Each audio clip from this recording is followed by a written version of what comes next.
Hello, j'espère que vous allez bien, j'espère que tu vas bien, bienvenue chez moi. Je suis en travaux, donc du coup vous allez peut-être entendre le petit chauffage électrique qui est à côté de moi parce que, eh ben oui, nous n'avons pas encore mis le chauffage central dans la maison, c'est un des prochains points de travaux à faire. Donc voilà, donc bienvenue chez moi, si vous ne me connaissez pas, vite fait bien fait, je m'appelle Val, j'ai 40 ans bientôt, j'ai 5 enfants, peut-être bientôt un sixième, on ne sait pas, on essaye.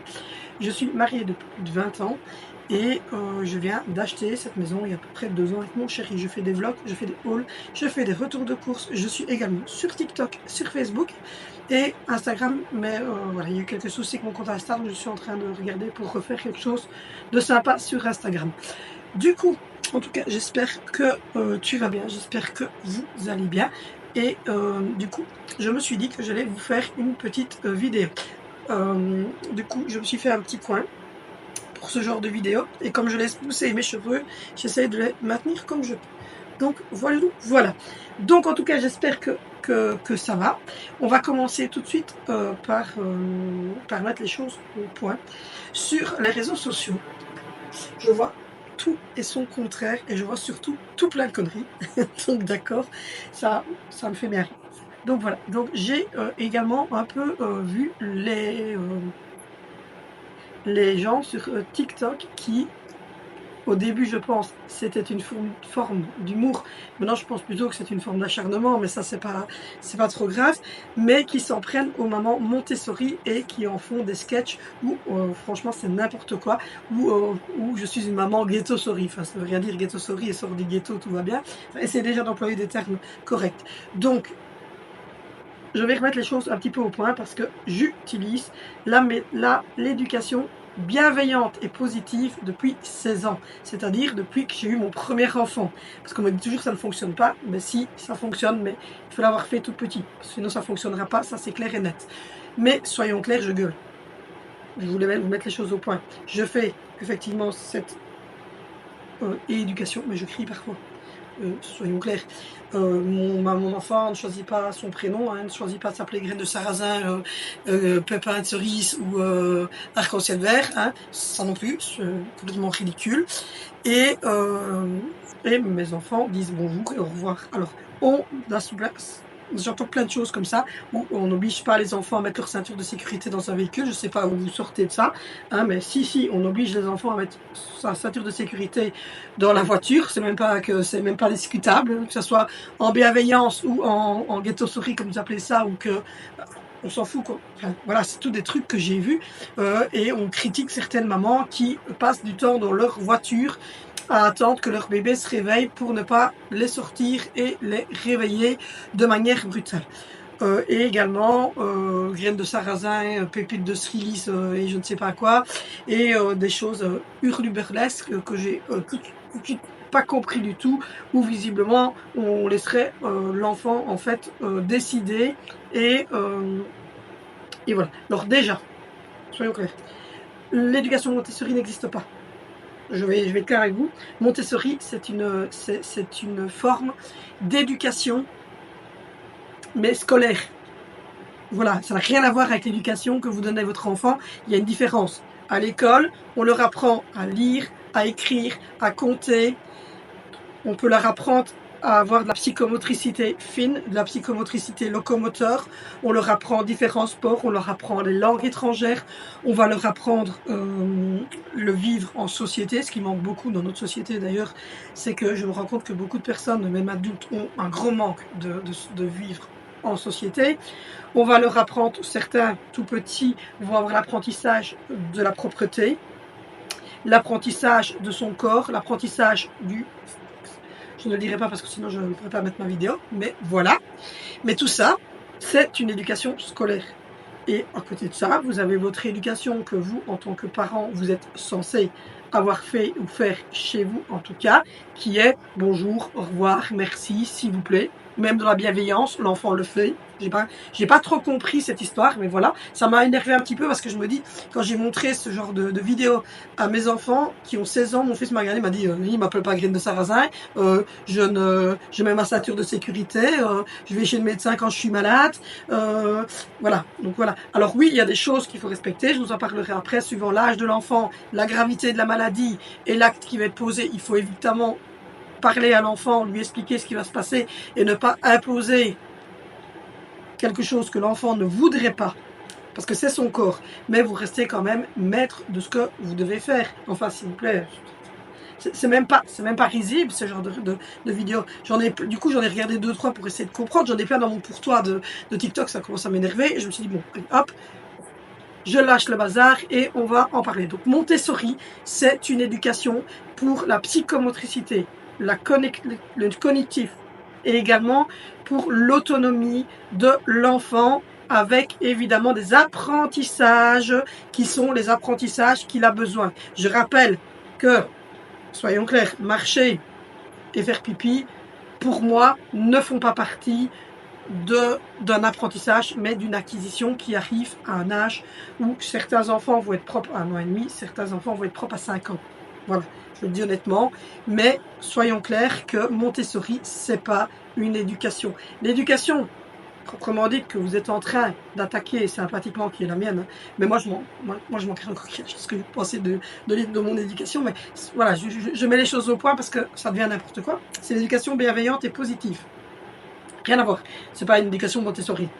Montessori, c'est, comme je viens de le dire, ce sont des écoles qui utilisent les fondements de Montessori, qui était un médecin italien. Voilà. Et cette personne a fait des études et poussé un peu plus sur cette éducation qui a 4 principes. Allez les voir parce que moi, mes enfants, je n'utilise pas la méthode Montessori pour leur apprendre les choses, puisque mes enfants sont scolarisés à partir de 2 ans et demi et ils seront scolarisés jusqu'à ce qu'ils aient un diplôme de finalité et qu'ils puissent trouver un emploi.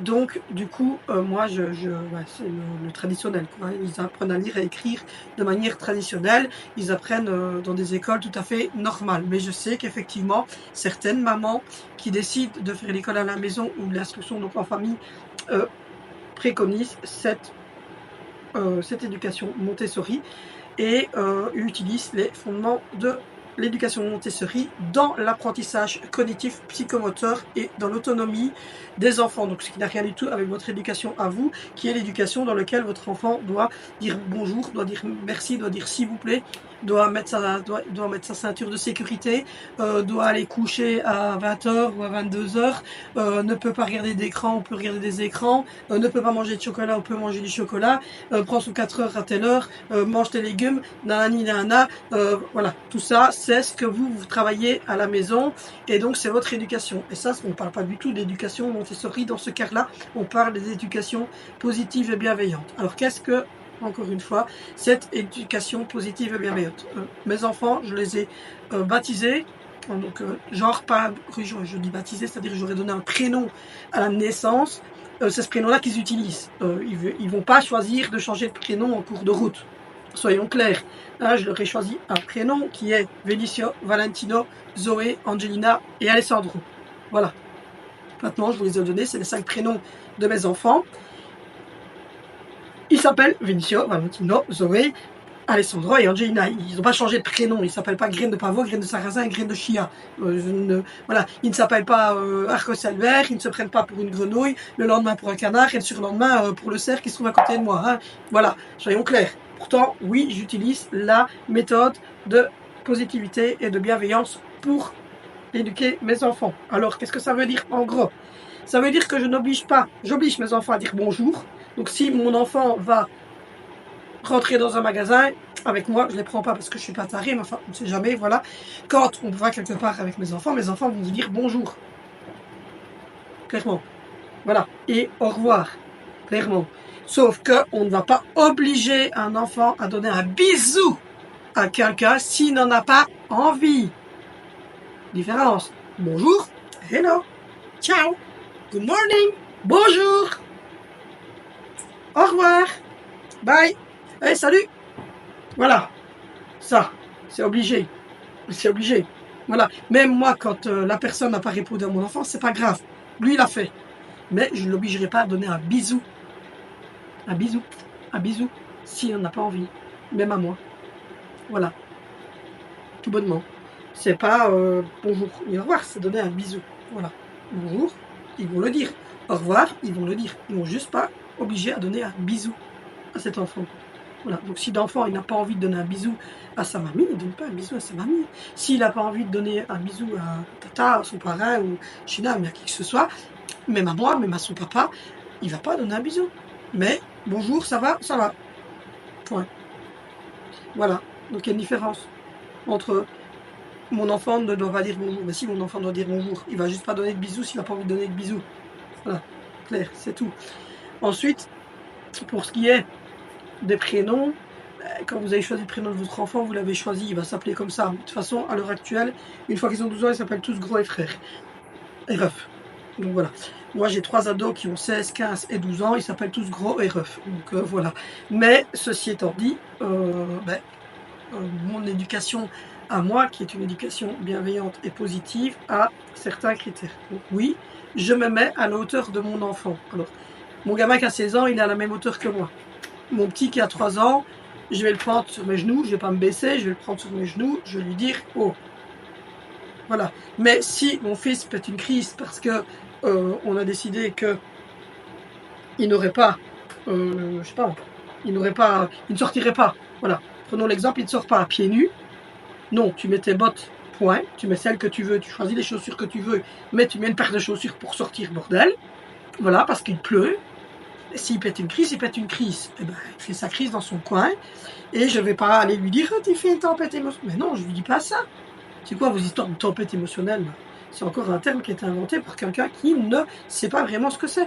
Je vais lui expliquer, quand il aura fini sa crise, parce qu'il a 3 piges, et que la seule manière qu'il va pouvoir s'exprimer sans péter une crise, je vais lui expliquer, écoute chérie, il pleut, tu vas avoir tes chaussettes mouillées, Coco, donc tu ne peux pas sortir sans chaussures. S'il fait 30 degrés dehors, mon coco, et que tu veux aller te balader en chaussettes dehors, il n'y a aucun souci. En plein été, s'il n'y a pas de flaque d'eau et qu'il fait bon, ben oui, vas-y, sors en chaussettes, je m'en gante. Moi, je m'en fous. C'est pas mon problème, ça. Je le laisserai partir en chaussettes. Mais il pleut dehors, tu vas à l'école, ben oui, tu mets des bottes, tu mets une paire de chaussures, tu mets ce que tu veux. Mais oui, il y a un minimum. Il ne va pas partir à pieds nus. Donc voilà. Donc il y a des règles qui sont posées, il y a des limites qui sont posées. Vous comprenez? Je ne sais pas si vous comprenez. Il y a des limites dans une éducation, même si elle est bienveillante et positive. Il y a une limite qui est mise selon vos limites à vous, en fait, en fonction de...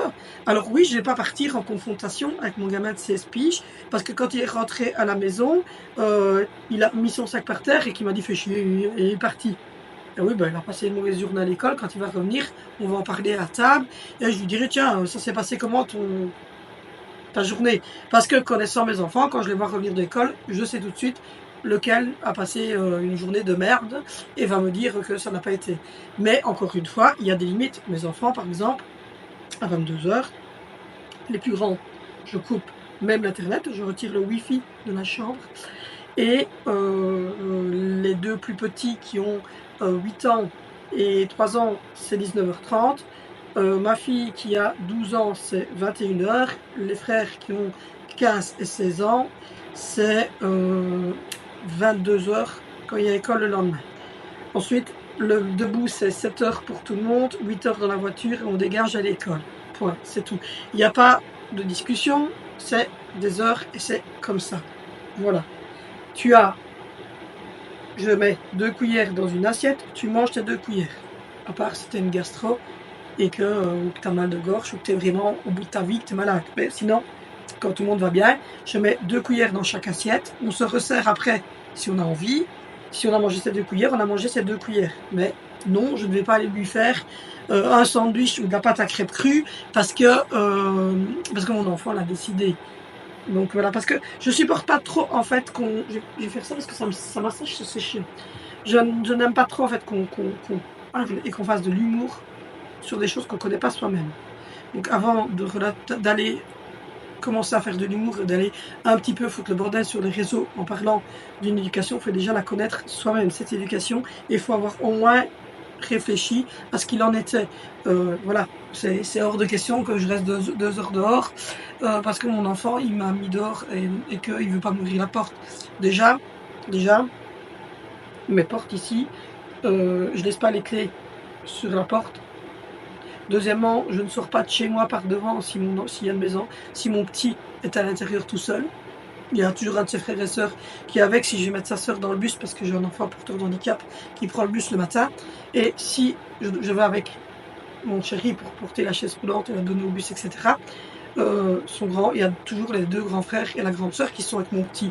Donc ça lui est arrivé une fois de tourner la clé pour rigoler. Le petit, son grand frère a tout de suite retourné la clé dans l'autre sens et a ouvert la porte. Et je lui ai dit à Alessandro, ça se fait pas, on ferme pas les portes à clé quand papa et maman sont dehors.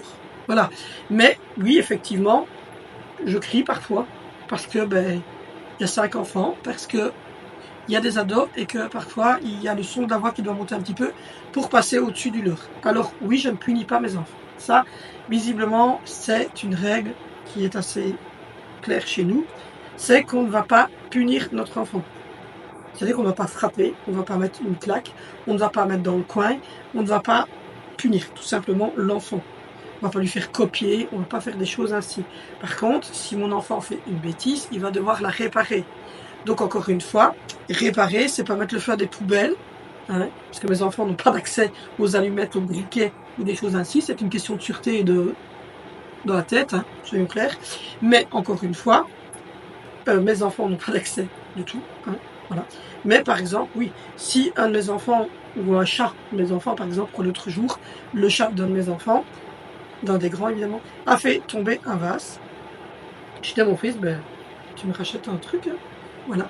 Et donc, quand il est allé faire les courses avec son papa, il m'avait racheté une décoration pour remplacer celle que son chat avait cassée. Voilà. Par exemple, mon petit, l'autre jour, a cassé un verre. Je lui ai expliqué que c'était pas bien. Je lui ai expliqué que ça coupait. Et je lui ai dit que on ne pouvait pas... qu'on devait faire attention. Il ne l'a pas fait exprès, il n'a pas pris le verre et le balancé par terre. Le verre, il jouait, le ballon était contre le verre est tombé. Voilà. Je lui ai dit, écoute, on ne joue pas au ballon déjà dans la maison. Et deuxièmement, si tu joues au ballon avec les petits ballons dans la maison, tu as une salle de jeu dans laquelle tu peux aller jouer avec ton petit ballon. Il n'y a rien qui casse, je n'ai que des jouets à vous, vous pouvez y aller. Voilà. Deuxièmement, voilà. Mes enfants, avant l'âge de 12 ans, n'ont pas de téléphone. Du tout. Mes enfants n'ont pas Facebook, n'ont pas Instagram. Ceux qui ont maintenant des réseaux, c'est les 2 plus grands qui ont un accès à TikTok et à Instagram avec un pseudo-contrôle parental, c'est-à-dire que parfois je chope le téléphone au hasard, ils sont obligés de me donner de toute façon leur code, j'ouvre le téléphone et je retourne le téléphone une fois de temps en temps pour voir ce qu'il dit, ce qu'il regarde, les pour toi, etc. Je zappe quelques vidéos. Et voilà, bien vite, quand vous avez zappé une dizaine de vidéos sur TikTok, vous voyez ce qu'il regarde, vous avez vite compris. Donc voilà, régulièrement, je fais ça avec mes 2 plus grands. Et ma fille vient de me demander également, elle a 13 ans, vient de me demander d'avoir un accès sur TikTok. Et elle, carrément, je l'ai en amie sur mon téléphone et je vais voir tout ce qu'elle poste. Voilà, déjà, tout ce qu'elle poste et tout ce qui est mis en commentaire en dessous de ses posts est drivé. C'est comme ça, c'est tout. Il n'y a pas de ceci, de cela, c'est comme ça. Et mes enfants ont également été éduqués dans le sens où ils savent ce que c'est un pédophile, ils savent ce que c'est le suicide, ils savent ce que c'est la mort, ils savent ce qu'on peut faire, ce qu'on ne peut pas faire, ils connaissent les dangers, voilà. Et ils ne vont pas aller se suicider, regarder une vidéo de suicide sur TikTok, parce que pour avoir des pour toi, comme je l'ai déjà dit, il faut faire des recherches sur TikTok et le noter. Et donc fatalement, voilà. Je suis également à cheval sur les personnes qui vont avoir mes enfants à l'école. Donc voilà. C'est-à-dire que clairement, j'ai tout de suite, quand j'ai inscrit les enfants à l'école, j'ai bien dit que s'il fallait intervenir parce que mon enfant était difficile ou que mon enfant avait désobéi ou avait un problème, je préférais que la punition soit logique. C'est-à-dire que je ne peux pas, entre guillemets, interdire à un éducateur ou du moins un enseignant de punir mon enfant si mon enfant n'a pas pris sa farce, n'a pas fait son devoir ou a fait le con. Mais clairement, je ne peux pas, même si c'est une éducation bienveillante et positive, je ne peux pas leur dire non, vous ne pouvez pas le punir. Alors, il y a punition et punition. Si, je veux dire, si mon enfant est difficile en classe, clairement, elle doit mettre une note dans le journal de classe et elle doit également me faire savoir qu'il y a une note dans le journal de classe via l'école en ligne pour que je sois au courant. Voilà, déjà. Deuxièmement, j'ai un téléphone, donc s'il y a un problème, on peut me sonner et à ce moment-là, si moi je peux résoudre le problème, je résoudrai le problème. Si je ne peux pas, je dirai à mon enfant, ça c'est stop. Mais ça c'est même pas négociable, tu ne parles pas en cours. Point, c'est tout. Ou ça c'est pas négociable, tu ne peux pas répondre comme ça à un adulte. Mais, autre partie, évidemment, l'adulte doit parler. C'est ça que je dis que je suis assez claire là-dedans. C'est qu'on ne parle pas comme ça à mes enfants, du tout. Mais on est respectueux. Donc c'est genre, quand l'élève rentre dans votre classe, bonjour, vous aussi dites-le. Voilà. Mon enfant, il arrive à l'école, il dit bonjour, tu lui réponds bonjour. Voilà. Beaucoup d'instituteurs ou de profs parfois oublient qu'eux-mêmes doivent avoir un peu de respect dans la manière où ils s'adressent à leurs enfants, à nos enfants. Et pareil pour nous, les parents. Si je parle mal à mon fils, il va me parler mal. Voilà. Si je crie, il va crier. Si moi, je n'ai pas de respect envers mon enfant, il ne va pas en avoir vis-à-vis de moi. Ce sont des êtres humains qui sont en construction et qu'il faut amener à un âge adulte à pouvoir être autonome. Voilà. Et donc, dans la bienveillance et la positivité, vous ne punissez pas votre enfant, vous le faites au maximum réparer l'erreur. Vous n'obligez pas votre enfant à donner un bisou, mais les bonjours et au revoir, c'est obligé. C'est clair, c'est obligé. Votre enfant n'a pas à se mettre en danger, ni à mettre en danger qui que ce soit. Donc les règles, quelles que soient, votre enfant doivent être respectées. Quand mon enfant de 3 ans, il pète une crise, je vais le laisser se calmer. Et puis après, je vais lui parler, lui expliquer clairement qu'on ne peut pas sortir sans bottes parce qu'il pleut et qu'il va avoir les pieds mouillés. Voilà. Il n'y a pas besoin de dire c'est maman qui décide. Non, c'est pas ça le truc. C'est normal. Tu ne peux pas sortir dehors en chaussettes s'il pleut. Voilà. C'est normal. Voilà. C'est tout. De ce qui est de ces histoires d'examens médicaux qu'on impose aux enfants, qu'on n'impose pas aux enfants, nanani, nanana, en fait, tout dépend. C'est ça que je veux vous dire. Si mon enfant de 3 ans fait la température, dégueule, enfin vomit, c'est la température, il vomit, qui tousse, si je vois qu'au bout de 2 jours, on est toujours dans le même problème, bien évidemment, je vais le faire voir chez le médecin. C'est clair.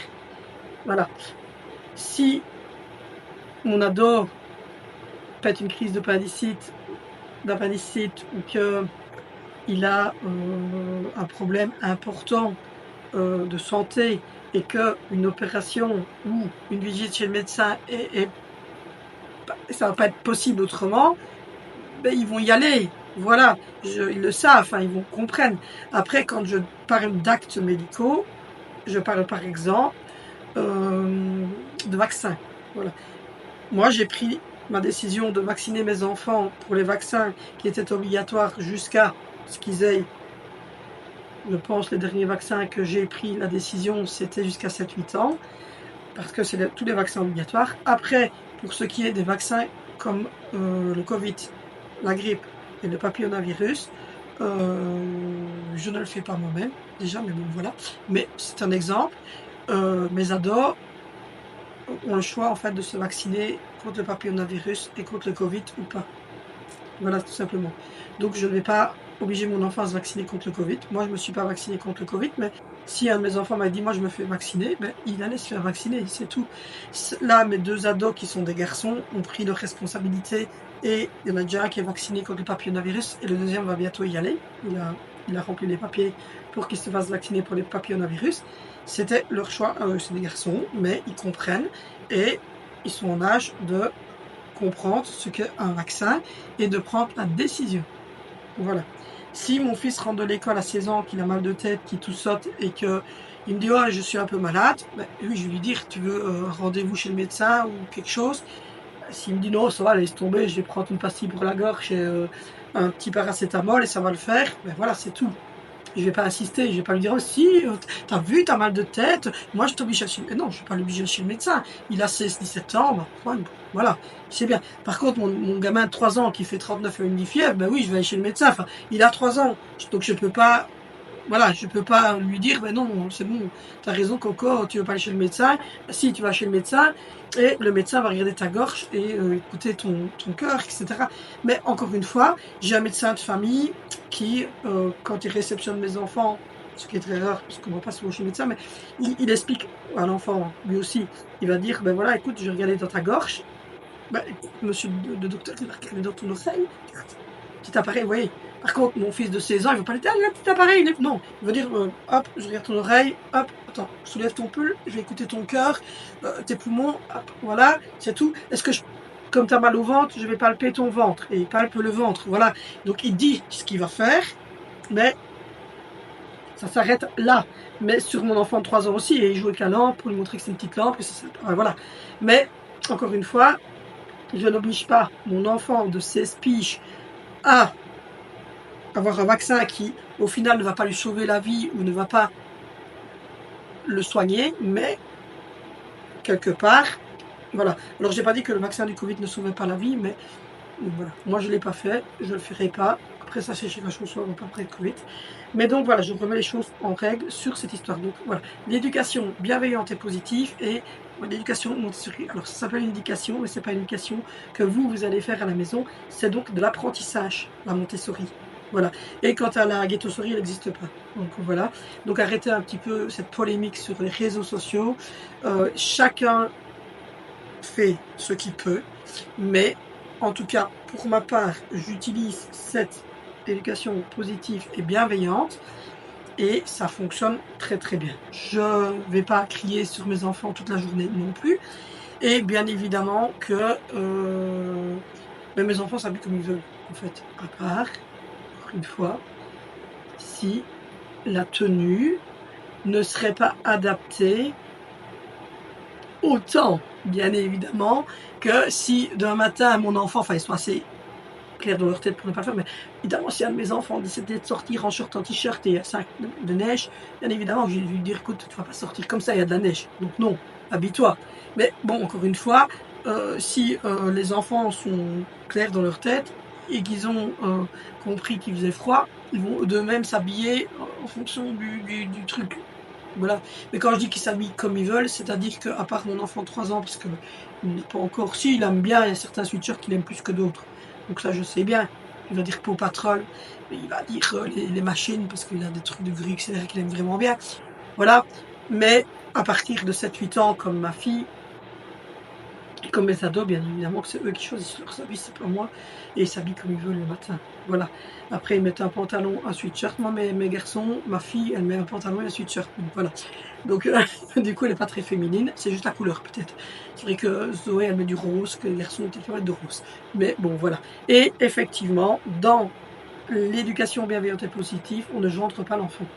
Voilà. Alors, ça ne veut pas dire qu'il n'a pas de sexe. Il a un sexe, l'enfant. C'est un garçon, c'est une fille. Soyons clairs. Ça ne veut pas dire qu'il n'a pas de sexe. Il c'est pas un melon, c'est pas un crapaud, c'est pas une noix, c'est pas une éponge. C'est un garçon, c'est une fille, ça c'est sûr. Après, quand je dis que je ne les genre pas, c'est-à-dire que si ma fille veut jouer au ballon et adore Spider-Man, je ne vais pas l'obliger à aimer la Reine des Neiges. C'est complètement ridicule. Voilà. Et si mon garçon, à un moment donné, il voulait les cheveux longs, il a eu les cheveux longs tout un temps, Benicio. Je ne voyais pas où était le problème. Il a eu un passage où il avait des cheveux longs. J'ai laissé ses cheveux longs. Et il y avait un passage où sa sœur, c'était complètement l'inverse. Elle avait les cheveux très très courts. Voilà. Maintenant, la polarité, c'est réinversé dans l'autre sens. Ma fille a les cheveux jusqu'aux fesses. Mon fils a les cheveux plus courts. Voilà. Mais, encore une fois, je ne vais pas leur réimposer quelque chose. Voilà. C'est tout. Je vais pas leur imposer un truc en disant mais t'es un garçon, tu fais ça, toi t'es une fille, tu fais ça. Non. Pourquoi complètement ridicule. Je veux dire, si une de mes filles veut faire militaire et qu'un de mes garçons me dit moi je vais être esthéticien, ben c'est bien. Bravo, du moment que vous êtes heureux dans votre vie et que vous faites le travail que vous voulez, il n'y a pas, ouais, c'est ça, genrer.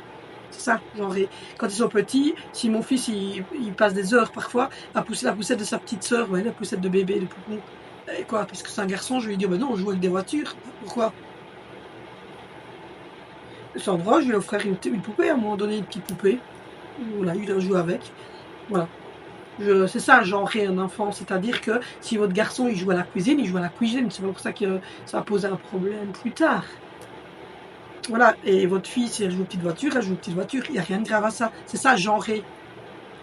C'est pas genre on va leur accepter qu'ils deviennent une mousse à isoler ou qu'ils deviennent un bonbon rose. Hein. Restons clairs dans leur tête. Ça n'a rien. Non. Voilà. Et je dis tout de suite, je n'ai rien contre les personnes qui décident de changer de sexe ou qui aiment le même sexe que rien du tout. Du moment que tu es heureux dans ta life, tu fais ce que tu veux, il n'y a pas de souci. Pour moi, il n'y a aucun souci, je suis très ouverte à beaucoup de choses. Donc voilà, donc du coup, c'est ça, genrer un enfant, hein, c'est lui imposer de jouer à des jeux ou d'avoir des cheveux courts, des cheveux longs parce que c'est une fille ou parce que c'est un garçon. Donc voilà. Ça, c'est ça, de ne pas genrer un enfant. Après, le restant, ça reste normal. Je veux dire, on vit tout à fait normalement. Hein, et ils ont des règles, ils ont des limites. Et voilà. Donc les grands points de la bienveillance, c'est de respecter l'intimité et de respecter l'autonomie et de respecter l'enfant en tant qu'être humain. Et donc, du coup, de lui parler de respect à respect. Donc, c'est-à-dire que si vous avez du respect dans la manière dont vous vous adressez à votre enfant, il aura du respect en échange. Donc voilà, j'espère que j'aurai un petit peu plus cadré les choses. Donc n'hésitez pas en tout cas à poser toutes vos questions. N'hésitez pas non plus à liker, à vous abonner, à me retrouver sur Facebook, à me retrouver sur TikTok. Et je suis en train de refaire un Insta puisqu'il y a eu encore des soucis. Insta pour le moment c'est très compliqué. Voilà. N'hésitez pas non plus à aller faire un tour sur ma boutique en ligne. Et moi, je vous fais de gros bisous. Et on se retrouve mercredi sur cette chaîne pour un énorme retour de course.